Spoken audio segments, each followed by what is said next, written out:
There are hundreds of on-chain metrics, but honestly, you don't need all of them. These 5 were enough for me to start understanding crypto data. So let's start with one of the most important on-chain metrics: active addresses. Think of it like a shopping mall. A place can look expensive and impressive, but what really matters is how many people are actually walking inside. Active addresses show whether people are actually using the blockchain or not. Every wallet that sends tokens, swaps on a DEX, mints NFTs, or interacts with smart contracts counts as active. And this matters because price can pump on hype and speculation. Now let's look at a few common patterns. If both price and active addresses are rising, that's usually healthy growth. More users, more activity. If price goes up but active addresses fall, that can be a warning sign. The price may be driven more by speculation than real usage. And sometimes price drops while active addresses stay strong or even grow. That can mean users are still active despite market fear, which may be bullish long term. And finally, if both price and active addresses are going down, that usually signals a cooling phase, less activity across the ecosystem. But not every active address represents a real person. Bots, airdrop farmers, and smart contracts can also generate activity. So active addresses are useful, but they should always be analyzed in context. Number 2 in our top is transactions. Think of it like purchases in a store. The more receipts you see, the more active the store is.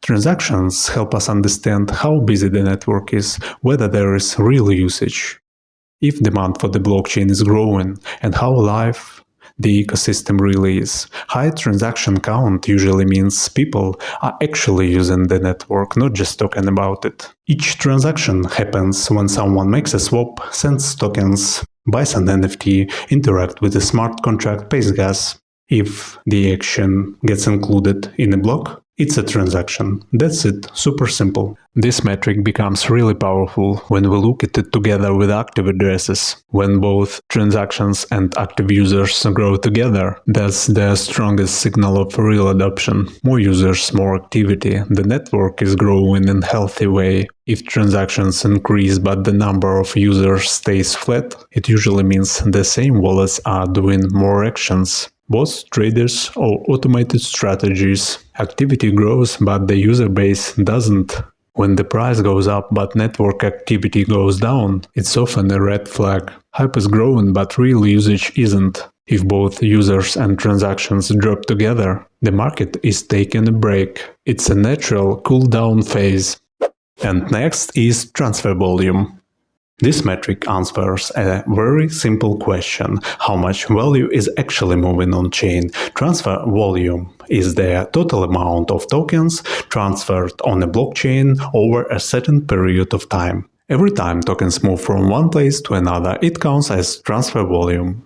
It doesn't matter why. If tokens move, volume goes up. Transfer volume helps us understand economic activity, not just usage. This metric shows how much capital is active on chain, how strong demand really is, if big players are involved. When both transactions and transfer volume grow, it means the network is not only busy, it's economically active. Transfer volume up, transactions flat. So fewer actions, but each transfer is larger. This usually means whales or funds are moving capital. Transactions are going up, but transfer volume is going down. There are many actions, but very little value behind them. This is often retail activity with low conviction. Both metrics are going down. Fewer transactions and less value moving. This is a clear cool-down phase.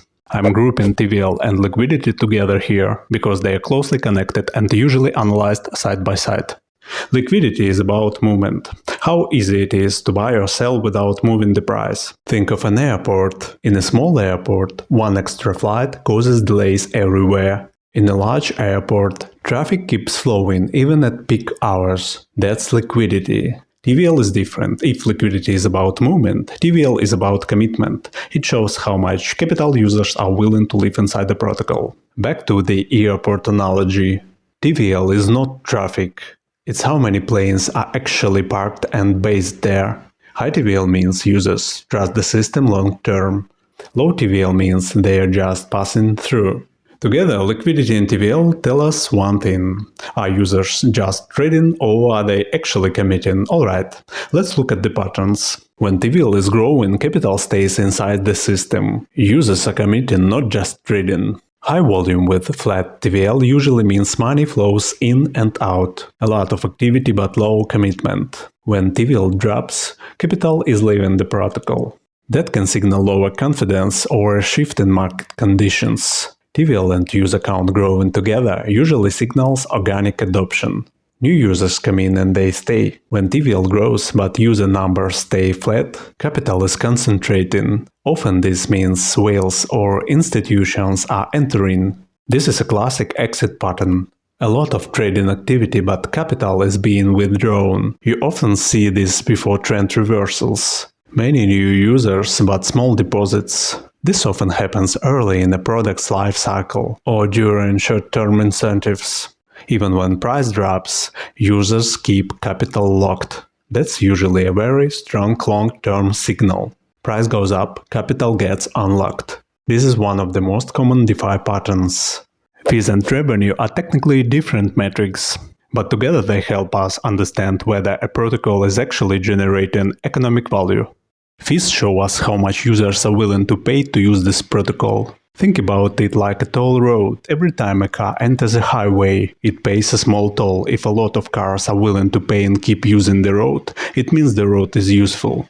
In crypto, it works the same way. More activity usually means more fees. Fees don't automatically mean revenue. Revenue is what the protocol actually keeps. A protocol can have high fees, but low or even zero revenue. That's why in on-chain analytics we always look at both. Fees and revenue help us answer three big questions. Do users find this product useful? Is demand organic or temporary? Is the business model sustainable? If fees are high but users are not showing up, that's usually a bad sign. When users are growing and fees are growing with them, that's strong product market fit. If revenue keeps increasing over time, it means the protocol is slowly turning into real business. Fees going up and revenue going up as well. That's healthy growth, real demand, real usage. Fees are rising but revenue stays flat. That's a warning, value is leaking somewhere else. The protocol isn't capturing it. Fees going down while the token price goes up. That's usually just speculation, price without usage. And when both fees and revenue are falling, demand is clearly fading. I have separate videos where I break down each of these metrics step by step, including sequel part. So if you want to go deeper, you can check those. See you guys.